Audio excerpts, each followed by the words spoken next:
Meus irmãos, a paz do Senhor. Continuamos no nosso estudo da carta de Paulo aos Efésios e vamos ler hoje a partir do versículo número 11 até ao 16. Efésios, capítulo número 4.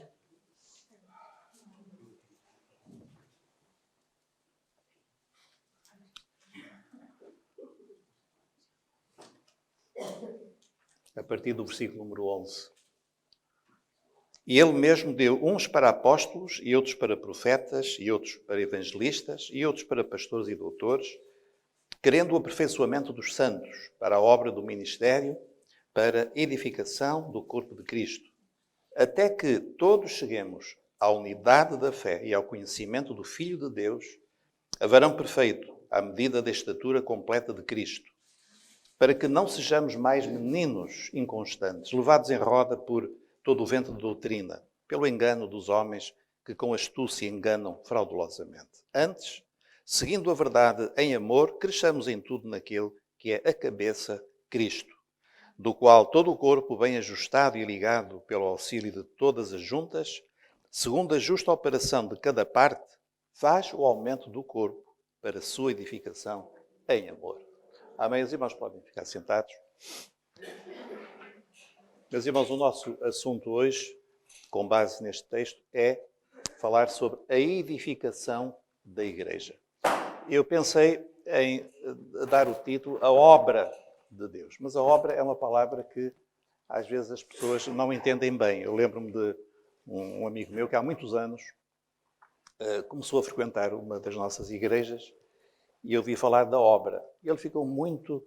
Não quis dizer nada com vergonha, mas ficou a pensar, que obra é esta? Eu não vejo aqui obras nenhumas. Será que vão remodelar esta sala? Que vão construir alguma coisa? Eu não sabia. Então, obra é uma palavra que nós entendemos, mas que tem de ser bem explicada. Mas poderia ser a edificação da igreja. O que é? É a obra de Deus. É a edificação da igreja, que visa o aumento do corpo para a sua edificação em amor. Então, irmãos, nós vamos procurar avançar hoje um pouco mais e lembrando que, a seguir, nós temos na carta aos Efésios duas partes que são bem distintas. Na primeira parte, Paulo fala a respeito, uma parte mais doutrinária, fala a respeito daquilo que nós, as riquezas que nós temos em Cristo. Falamos já abundantemente sobre isso. Na segunda parte, que começa no capítulo 4, é uma forma de aplicar tudo aquilo que Paulo explicou anteriormente.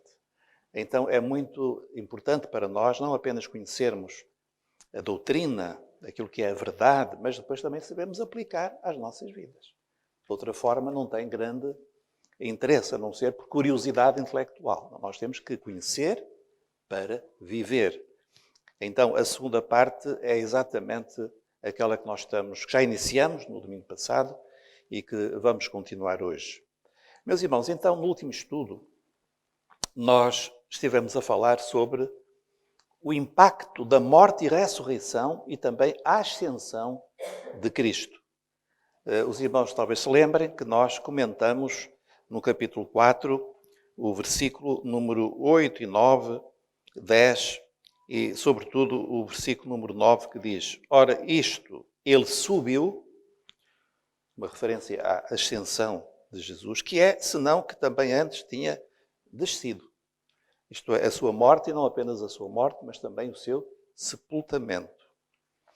E, por causa de ele ter alcançado uma estrondosa vitória na cruz, e eu repito, uma estrondosa, uma extraordinária vitória na cruz, por causa disso, é que Jesus alcançou o direito de dar graça aos homens. A palavra graça é uma palavra que todos nós devíamos entender muito bem. Porque é uma palavra assim quase que técnica no vocabulário de Paulo, que é graça. Bom, a graça, nós podemos falar, a graça é misericórdia, mas é muito mais do que isso. A graça é algo que Jesus conquistou porque ele morreu e pagou um preço. Então, o que nós chamamos graça, para Jesus, custou muito caro. Não podemos esquecer disso. Para nós é de graça. porque basta crer. Então nós depois vamos ver, ou já vimos no capítulo 2, pela graça sois salvos, por meio da fé. Então, Cristo tem a graça, e esta graça pode nos ser concedida através de quê? Da fé. Não é porque nós merecemos. Eu já disse várias vezes àqueles que querem comparecer diante de Deus, confiados que Deus lhes vai dar o que eles merecem. Porque eles esforçaram-se, foram bons pais, bons cidadãos, bons funcionários. E acham que Deus, que vai abrir as portas do céu, eles não. Deus não, o São Pedro, não é? Vai abrir a porta do céu e dizer, oh, entra aqui, tu és tão bom, entra aqui. Mas não é isso. Ninguém vai entrar.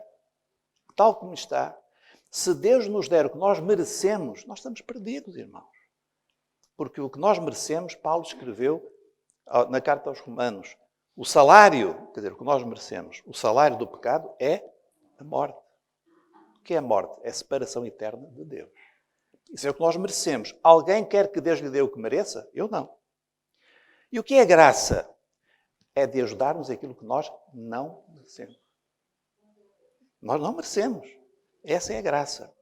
Então, a graça é algo que é uma palavra, a palavra charis no original, é uma palavra usada também nas batalhas quando os generais tinham grandes vitórias e tinham despojos da guerra, e eles davam aos soldados uma charis, um presente, além daquilo que era o seu salário normal, era um acréscimo por causa da sua bravura, da sua fidelidade, eles recebiam uma charis.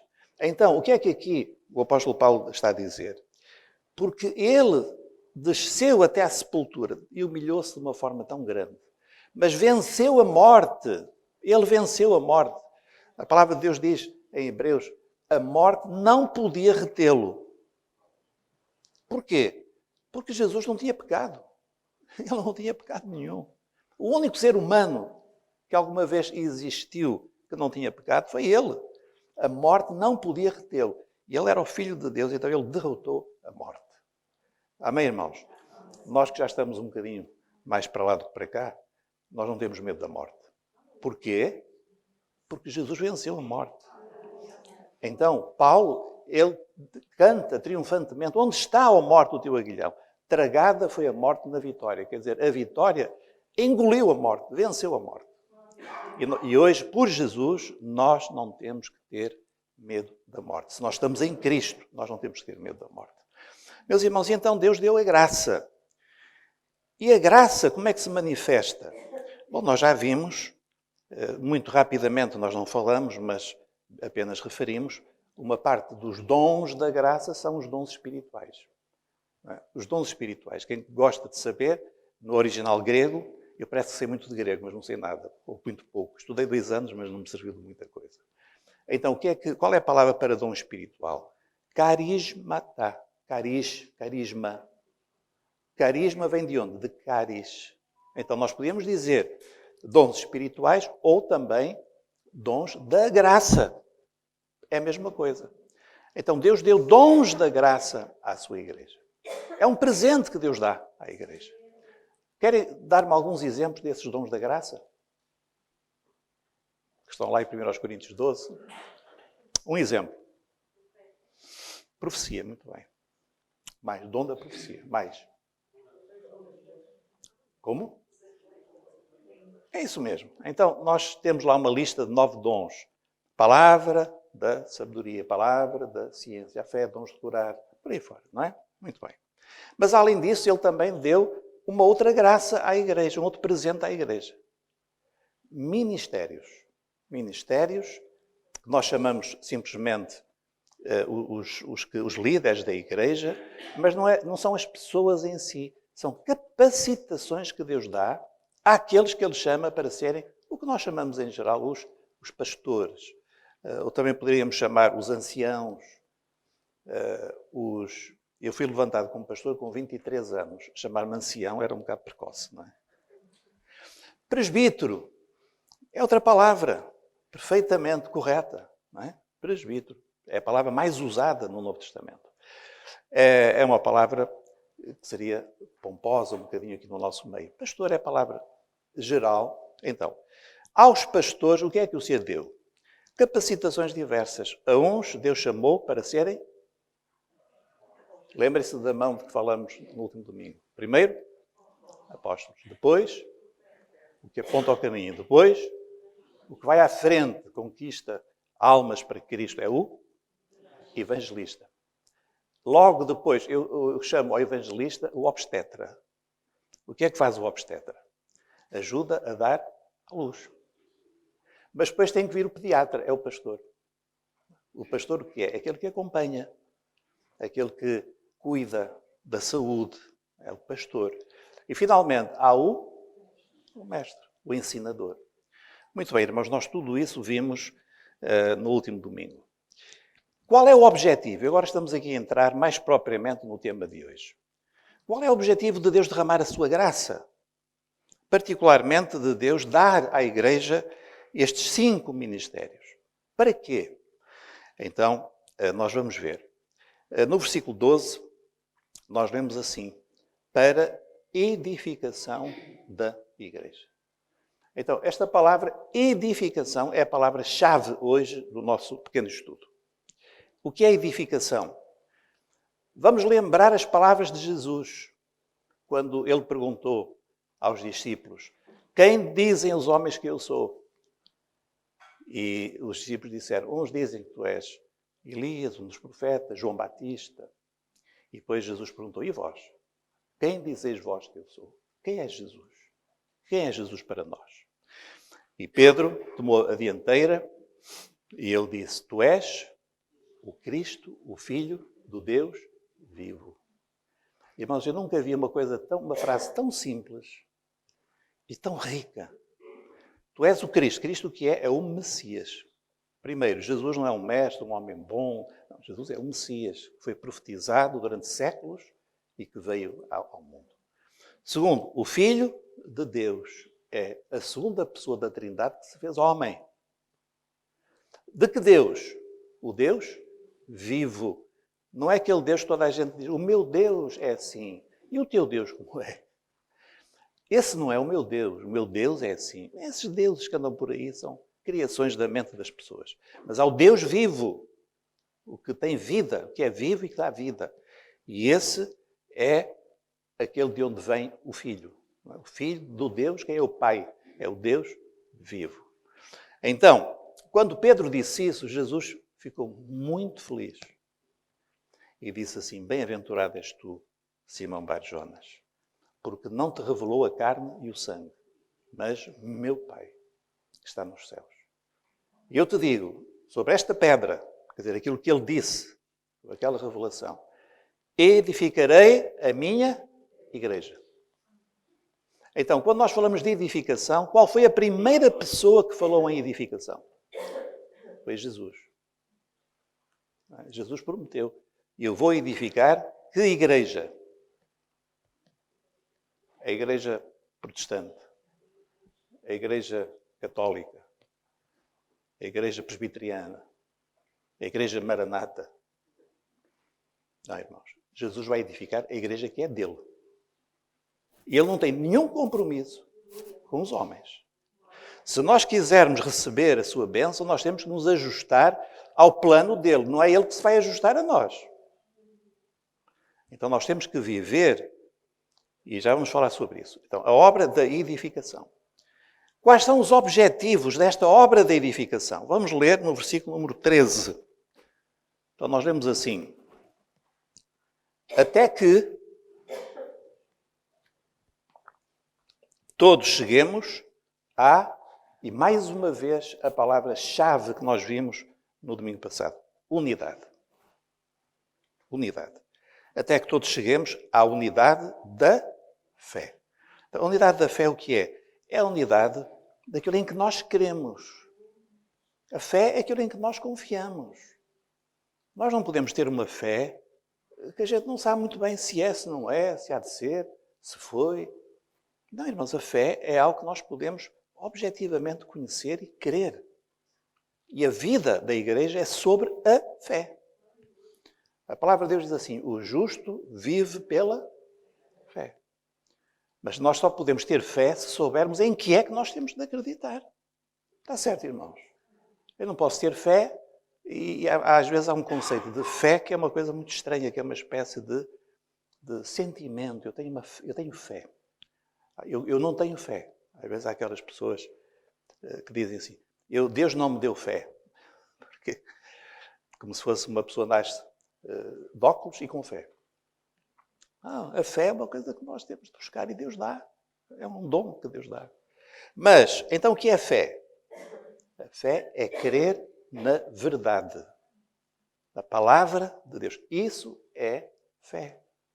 Se eu creio numa coisa que é falsa, eu posso ser muito sincero. Mas se eu estou errado, eu vou ter resultados na minha vida muito complicados. Não é verdade, irmãos? Todos nós sabemos isso. Sempre que eu entro num avião, eu entro fazendo um ato de fé. Bem, entrego a minha vida a Deus, claro. Mas também eu creio que aquele bicho pesadíssimo vai levantar o voo. Eu não entendo como é que levanta o voo. E depois acredito que ele se mantenha no ar.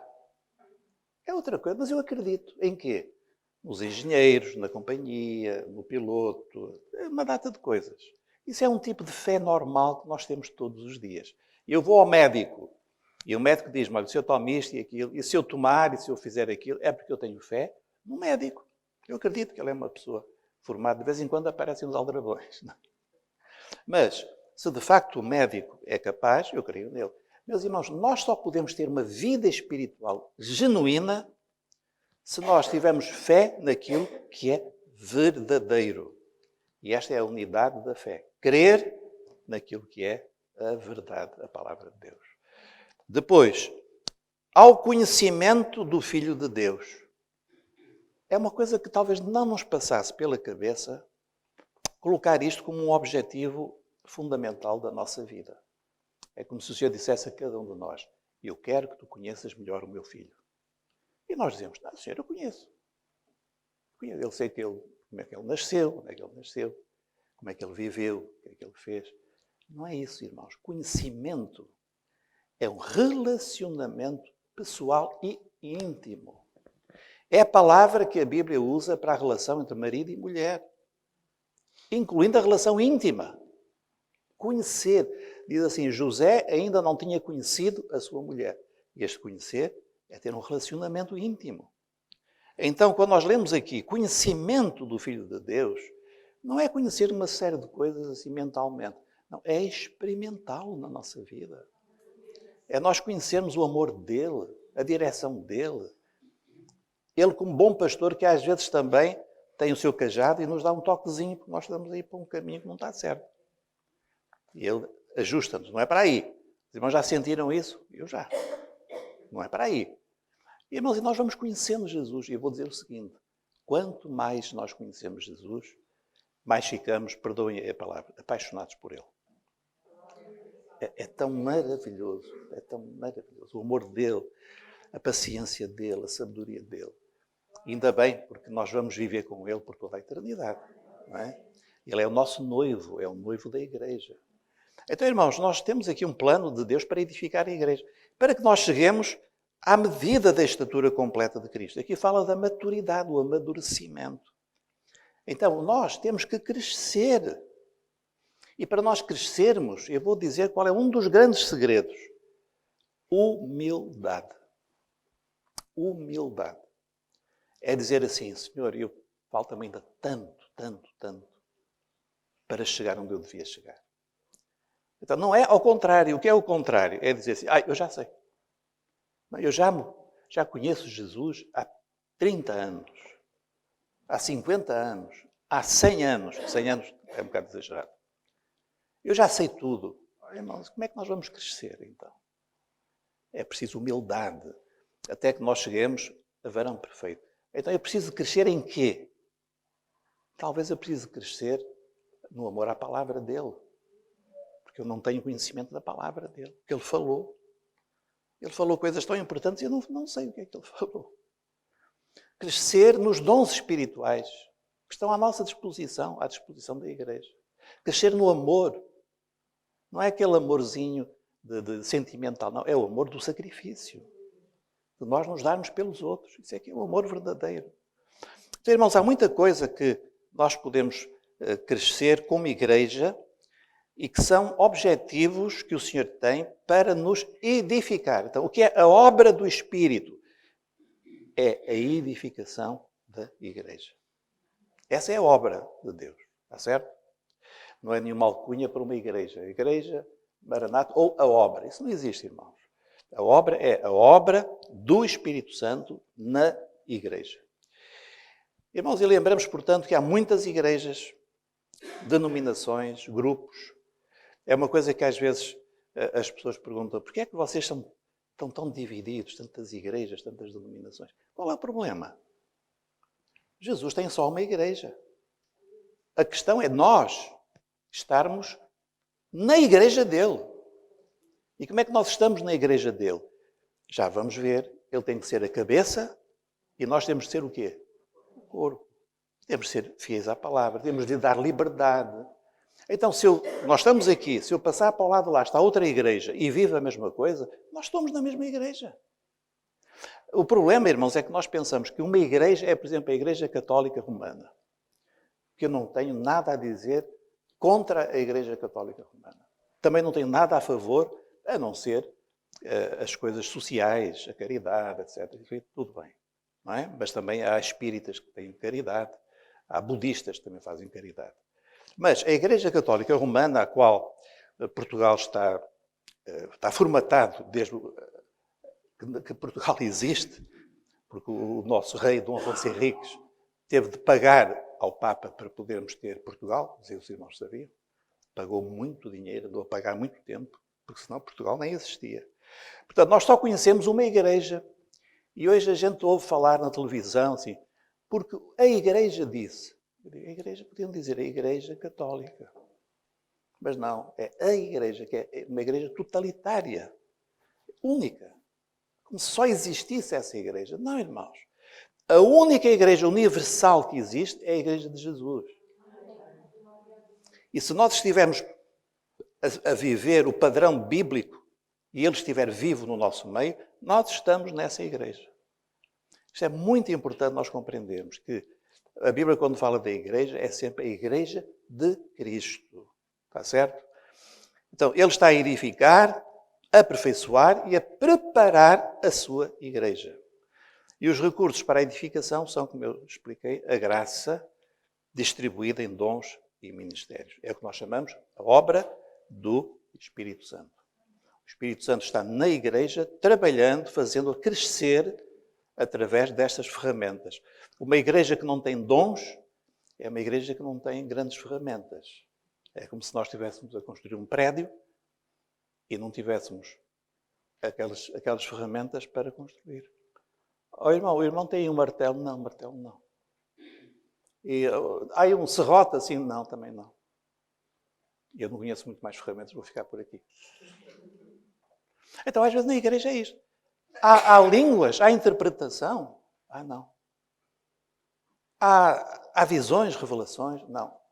Há dons de curar? Também não. Então, como é que vamos edificar a igreja?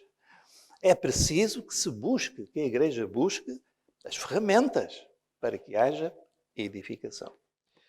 Então, a edificação, agora, a segunda parte, esta é mais simples. A segunda parte é esta. Tudo o que acontece na igreja tem de servir para edificação. Eu vou repetir que isto é tão importante. Tudo o que acontece na igreja tem de ter um objetivo. E o objetivo é a edificação. Se não for a edificação, não é material que nós possamos usar. Vamos ver aqui alguns exemplos. Em primeiro lugar, dons espirituais. Há 3 correntes sobre os dons espirituais. Desuso, uso, abuso. Desuso. Há aqueles que dizem assim, os dons terminaram há 2000 anos, quando os apóstolos morreram, acabaram os dons. Onde é que está isso na Bíblia? Lado nenhum. Uso é aquilo que é bíblico. Então nós lemos assim, assim também vós, como desejais dons espirituais, procurai abundar neles. Abundar mesmo. Isso é muito usado nos dons espirituais. Com que objetivo? Para edificação. Quanto mais ferramentas nós tivermos, mais vai haver edificação da igreja. Agora reparem o seguinte, os dons não são para mim. Prestem atenção, os dons não são para mim. Oh, Senhor, dá-me este dom que eu gostava tanto de ser usado assim, de sentir, Senhor. Era uma experiência tão maravilhosa para mim. Oração errada. Os dons são para a igreja. Senhor, a tua igreja precisa de crescer. Senhor, dá dons à tua igreja. E a mim também, usa-me conforme tu quiseres. Usa-me, Senhor, dá-me sabedoria, dá-me poder para orar pelos enfermos, dá-me compaixão pelos necessitados. E Deus faz isso, irmãos. Nós temos que buscar. Por isso a palavra de Deus diz assim, como desejais dons espirituais, procurai abundar neles. Então nós temos que orar neste sentido. Senhor, dá dons à tua igreja. Não é? Às vezes, há irmãos que já têm alguns dons, mas que ainda são donzinhos, não é? Assim, muito pequenininhos ainda. Visões, mas as visões às vezes que não têm conteúdo profético, não desvendam segredos do coração. São do Senhor, mas podem crescer. Nós podemos crescer, abundar nos dons espirituais. Um exemplo, tratado por Paulo na primeira carta aos Coríntios.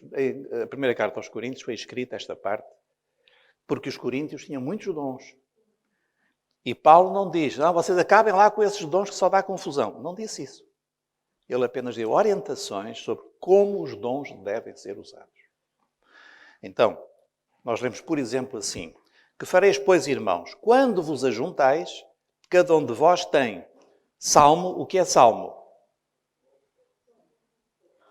Cântico. Bem, louvor. Salmo. Então, o louvor é uma parte muito importante. O nosso coração já aqueceu quando nós estivemos aqui a louvar o Senhor. Não é? Louvor, salmo. Depois tem doutrina, que é o que eu agora estou aqui a fazer. Explicar a palavra, não é? Mas também tem revelação. Não estou a dizer que tem que ser tudo no mesmo culto, mas tem de haver revelação. Língua, que é uma coisa que faz muita impressão às pessoas. Uma vez eu estava no Algarve e estava lá num trabalho, que hoje é uma igreja, na altura era na garagem de um irmão, e entrou um irmão nosso que estava de férias e levou o cunhado. E houve manifestação de línguas estranhas. E num grupinho pequeno, ouviu falar em línguas, e aquilo impressionou muito o cunhado do nosso irmão. Mas ficou assim muito impressionado. O que é aquilo? E depois procurou-me e disse, olha, aquilo que estavam ali a falar é hebraico? Que ainda era? Não. É grego. E eu sentei-me, abri a palavra de Deus em Coríntios e expliquei-lhe. Ele ficou tão impressionado que, como esse sinal lhe despertou a curiosidade dele, porque ele era, como muita gente é, crê em Deus, mas não é muito praticante, ou nada praticante, que é uma coisa muito engraçada. Crente, não praticante. É uma coisa curiosa. Então, ele ficou tão preocupado com isso, continuou a buscar, conclusão. Converteu-se e hoje é pastor. Não vou dizer o nome dele, porque é muito fácil de identificar. Porquê? Por causa de um dom simples. Mas que o apóstolo Paulo diz, é um sinal para os incrédulos. É um sinal para os incrédulos. Então, ele converteu-se. Faça-se tudo, tem língua, tem interpretação, faça-se tudo para... Qual é o critério? Edificação. É para edificação? É para ser usado. Não é edificação? Não é para ser usado. Vamos ver. Por exemplo, o dom de línguas. Então vamos ler aqui, por exemplo, o que diz Paulo na primeira carta aos Coríntios 14, o versículo 5. E eu quero que todos vós faleis em línguas. Então eu pergunto aos irmãos, Paulo está aqui a proibir falar em línguas? Hã? Não. Ele está a dizer, eu quero que todos vós faleis em línguas. Tudo certo. Mas muito mais que profetizeis. Então, porquê? O que é profetizar? É receber de Deus uma revelação e transmiti-la verbalmente. É isso. Porque o que profetiza é maior do que o que fala em línguas. Porquê? Porque aquele que fala em línguas ninguém o entende. Nem ele mesmo. Não é? A não ser que também interprete para que a igreja receba edificação. Então nós temos o dom de línguas, mas também temos a interpretação. Por isso nós lemos, aquele que tem línguas, ore para que possa interpretar. Eu conheço muitos irmãos que falam em línguas estranhas, mas não sei se todos estão a pedir que o Senhor lhes dê interpretação. Mas devem. Devem, porque a Bíblia diz isso. Agora, e se não houver interpretação? Vamos imaginar que há um irmão aqui que é visitado pelo Senhor e fala em línguas, e línguas, e línguas. Nós estamos aqui 10 minutos e o irmão a falar em línguas. Bom, eu vou ali em frente, tomo um cafezinho, a ver se quando eu vier o irmão já acabou. Não é? O que é que adianta estar a falar em línguas? Mas o irmão está feliz, porque ele sente-se edificado e fala. E os outros? É para edificação dele. Mas aí nós temos a nossa oração pessoal.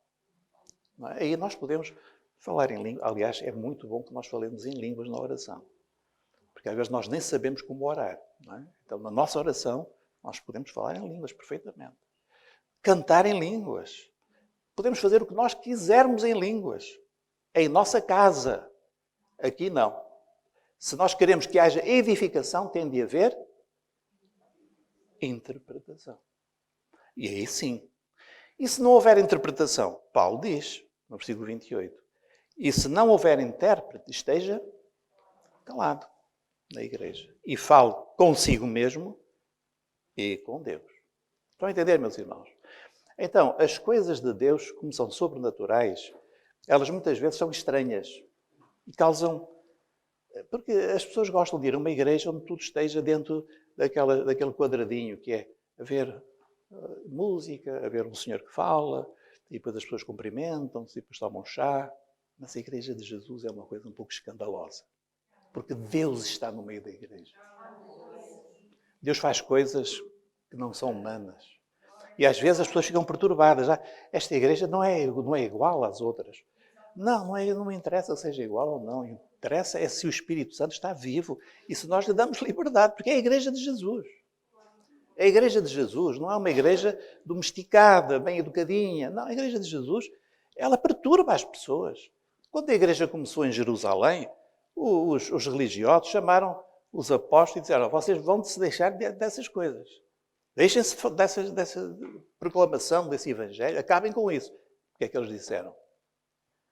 Importa mais obedecer a Deus do que aos homens. Então, se nós queremos uma igreja viva, nós temos que dar liberdade ao Espírito Santo, na nossa vida e nas nossas reuniões também. Outra coisa, o nosso comportamento é para edificação, porque às vezes nós temos irmãos muito espirituaizinhos, que são muito santinhos, falam muito em línguas e que são umas pestes. Assim para falar, claro, não é? São umas pestes, ninguém os atura. Bom, então o que é que diz a palavra de Deus? Sigamos, pois, as coisas que servem para a paz. Então, há um espírito em alguém que não é de paz, que é de conflito, e disto, e de murmuração, e de crítica, e de queixume. E para a edificação de uns para com os outros. Então, irmãos, muito cuidado com o nosso comportamento, porque você está a ver. Com as nossas palavras, porque Deus vê. Então, todos nós temos razões de queixa. Se os irmãos me perguntarem, o pastor tem alguma razão de queixa do pastor Samuel? Irmãos, tem uma lista que nunca mais acaba. É mentira. Agora, ele, se calhar, também tem uma lista em casa a meu respeito. O que é que nós fazemos? Rasgamos a lista. Não, rasgamos a lista. Sabem porquê? É que eu não sou melhor que ele, nem ele é melhor que eu. E todos nós precisamos da graça de Deus. Do perdão. Quando eu começo a ser muito exigente com os outros, nós corremos um risco. Sabem qual é? O Senhor começa a ser exigente connosco. À medida com que nós julgarmos, Deus vai nos julgar a nós também. Tu julgas assim os outros? Então espera aí. Portanto, cada um de nós agrade ao seu próximo no que é bom para edificação. E para que não haja dúvidas, em Efésios diz assim: não saia da vossa boca nenhuma palavra torpe, mas só a que for boa para promover a edificação, para que dê graça aos que a ouvem. Irmãos, às vezes nós estamos com irmãos, é tão agradável estar com eles, porque nós somos abençoados. São irmãos que falam as coisas que devem falar, que estão cheios de graça do Senhor, de amor. Podem não ser irmãos que têm um conhecimento, às vezes são irmãos humildes, simples, mas são cheios do amor de Deus. É tão bom estar assim com os irmãos. O pior é quando nós estamos com um irmão e ele começa: já viu? Já viu? Já viu o que é que se passa ali? O que é que se passa acolá? Ai, Deus tem que ter muita compaixão, porque senão a igreja está numa decadência. Numa decadência.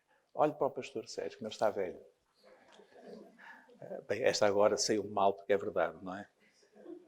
Irmãos, então, isso aí os irmãos podem dizer, não há problema. Temos de ter cuidado, porque o objetivo do Senhor é a edificação.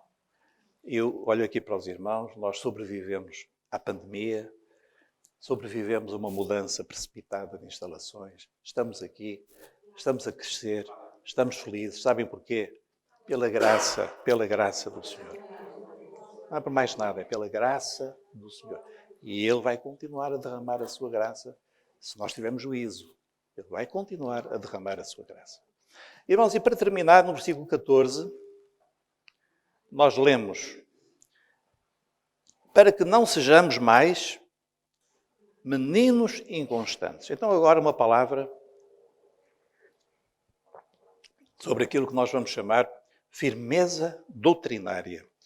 Lembrando que a doutrina são as bases de ensino dos apóstolos. A igreja está firmada numa doutrina. A doutrina dos apóstolos. Há uma frase muito simples, que os irmãos vão fixar. Ou a igreja é apostólica, ou a igreja é apóstata. O que é apóstata? O que é apostasia? É o afastamento da verdade. Então, ou a igreja é apostólica, ou então a igreja é apóstata. Nós não podemos misturar à doutrina dos apóstolos coisas dos homens. Que começaram logo, a apostasia começou logo no tempo do apóstolo Paulo, do apóstolo João. Nós vemos eles a debaterem, a avisarem a igreja. Paulo falou coisas muito sérias sobre isso. E agora ele diz assim: nós não podemos ser meninos. O que é um menino? Fala da imaturidade. Imaturidade. Mas depois acrescenta um adjetivo: inconstantes. Quer dizer, além de ser infantil, uma vez ele querendo uma coisa, depois lê um livrinho escrito na América, traduzido em brasileiro, e já muda. Depois vai ao YouTube e vê um vídeo e já muda outra vez. E anda assim, não é? É o catavento, levado em roda por todo o vento de doutrina. Então, vem uma doutrina, sopra de um lado, ele vai para ali. Sopra do outro, ele vai para lá. Então, a edificação é para que nós não sejamos meninos. Não há meninos infantis, inconstantes. Cuidado com o erro, porque há muita coisa que é erro e que os meninos não sabem que é erro. Irmãos, nós não temos que, quando nos convertemos, nós não temos grande discernimento. E nos primeiros anos da nossa vida é natural que a gente não tenha muito entendimento. O Senhor sabe isso. Mas uma coisa é eu não ter entendimento, outra coisa é eu ser vaidoso e orgulhoso e achar que eu sei tudo. Isso é que nós não podemos ter, deixar que o Senhor nos edifique. Então, o crescimento espiritual é assim. Antes, seguindo a verdade em amor. Irmãos, fixem isto. Verdade em amor. Verdade em amor. 2 erros. Verdade sem amor.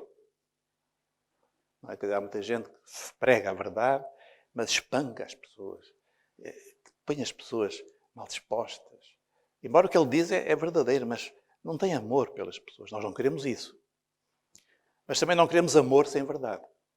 Quer dizer, eu amo tanto o irmão que ele está a caminho de um precipício. Eu digo: irmão, olha, tenha cuidado. Olha que não apertou os atacadores. Mas que Deus o abençoe. E ele continua a caminhar para o abismo. Mas eu tenho tanta pena daquele irmão que não lhe digo nada. Ele é capaz de ficar ofendido comigo. E eu vou deixar ir. Então, irmãos, o amor tem de estar baseado na verdade. Em Provérbios lemos assim: leais são as feridas feitas pelo amigo, mas os beijos do inimigo são enganosos. Judas beijou Jesus, não é? Mas não foi por amor verdadeiro. Meus irmãos, então, nós temos de nos habituar a ouvir, às vezes, exortações do Senhor à nossa vida. Dizer assim, isso não está bem. Eu gosto muito, irmãos, o melhor que me podem fazer é corrigir-me. Porque eu preciso de crescer, de aprender. Até ao fim da minha vida eu quero aprender mais. Eu não vou ficar ofendido. E graças a Deus que eu tenho tido companheiros que me dizem as verdades. Às vezes dói. Mas é verdade. E eu procuro corrigir. Isso é muito bom. Não é? Agora, verdade em amor, isso dá crescimento à igreja. A igreja cresce muito quando há as duas coisas. Verdade em amor. Então, irmãos, como é que funciona a igreja? Estamos a chegar mesmo ao fim, o último versículo. Versículo 16. Do qual todo o corpo, bem ajustado, desculpem, ainda no 15, na segunda parte. Cresçamos em tudo naquele que é a cabeça. Então, vamos lá ver. O que é a igreja? É isto que muitas pessoas não entendem. O que é a igreja? A igreja é um organismo vivo, que tem membros, mas há uma parte deste corpo que não é humana. É a cabeça. A cabeça da igreja não está na terra. Não é humana. Então a cabeça da igreja não é o pastor, os líderes, a assembleia, um órgão administrativo. Não, a cabeça da igreja não é isso. A cabeça da igreja é Jesus. Olha, irmãos, mas não é dizer isto por poesia. Jesus é cabeça e tal. Não, a cabeça é aquele que governa. O que é que faz a cabeça? Ou vamos traduzir isto em termos mais exatos. O que é que faz o sistema nervoso central? O que é que a cabeça comanda? Querem ver um exemplo? Eu vou levantar a minha mão direita. Está certo? Então, a minha cabeça decidiu isto. Os irmãos estão prontos para ver? Como é que o pastor conseguiu? E os irmãos não ficaram espantados, pois não.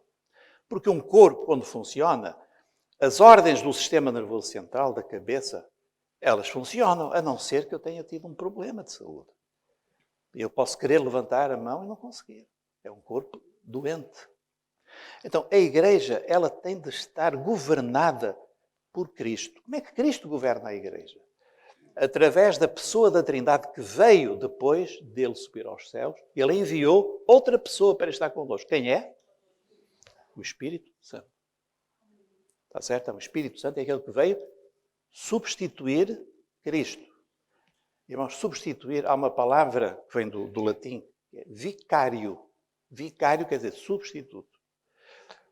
O Espírito Santo é o vicário, é o substituto de Cristo na terra. Se os irmãos ouvirem falar de outro vicário ou vigário, não é de Deus. Não é de Deus. Podem dar as voltas que quiserem. Alguém que veio para substituir Cristo não é de Cristo. Podem ter a certeza absoluta. Porque aquele que foi enviado foi o Espírito Santo. Se quiserem depois ver isso, João 14 a 16. Então, como é que Cristo governa? Como é que a cabeça governa o corpo? Pelo Espírito Santo. Pela revelação. Pela ação dos ministérios, pelos dons espirituais. Nós vamos recebendo os impulsos, as ordens do Senhor. E nós vamos sendo governados. A igreja de Jesus é governada por Ele. A igreja é dele, meus irmãos. Claro que quem não é de Jesus não entende o que nós estamos a falar. Porque não sabe o que é o Espírito, não sabe o que são dons, apenas sabe que são assembleias, democracia, vota, não vota, etc. Mas não, a igreja tem uma forma de funcionamento sobrenatural. É por isso que a igreja é um corpo estranho na Terra. As pessoas ficam escandalizadas com a igreja. Porque a igreja não tem nada que se assemelhe. É uma coisa estranha. E é mesmo, porque ela tem uma dimensão sobrenatural. Como cresce, então, a igreja? Versículo 16. Do qual todo o corpo, bem ajustado, Então vamos lá ver. O que é bem ajustado? É um corpo, não é desconjuntado. É cada membro no seu lugar. Certo, irmãos? Cada membro no seu lugar. Então, se o Senhor me chamou para ser ouvido, eu não vou dizer assim, eu gostava tanto de ser boca. Não, se é para ouvir, é para ouvir. Cada um no seu lugar. Não é verdade, irmãos? É um bocado difícil comer com os ouvidos, ou ouvir pela boca, todos nós percebemos isso. Então, bem ajustado, bem unido, todos a contribuir, ligado pelo auxílio de todas as juntas. Está certo? Depois, outra coisa, irmãos, quando nós estamos todos ajustados, nós vivemos aquilo que a Bíblia chama a ordenação. Deus é um Deus de ordem. O que quer dizer ordem? Há dois tipos de ordem. É a ordem dos mortos e a ordem dos vivos. A ordem dos mortos é lá, a uns 500 metros da minha casa, há um cemitério. Tudo ordenado. Não há problemas de condomínio. Ninguém protesta.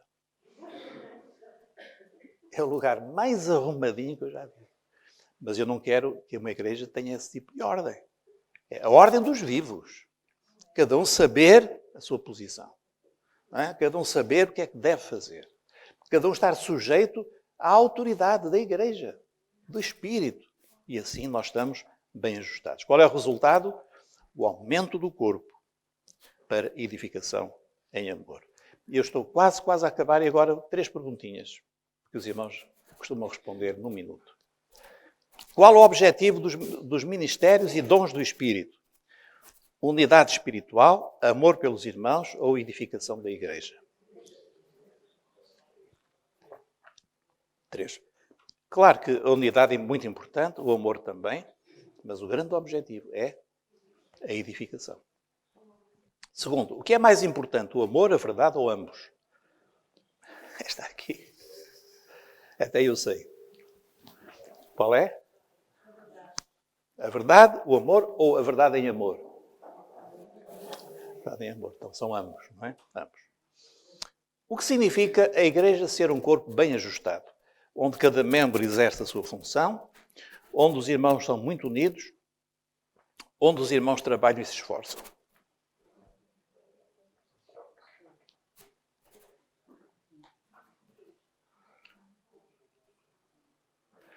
Os irmãos estão indecisos entre 1 e 2, não é? Pois.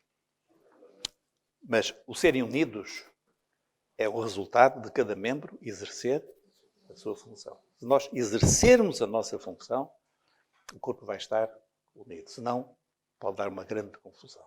Amém, meus irmãos?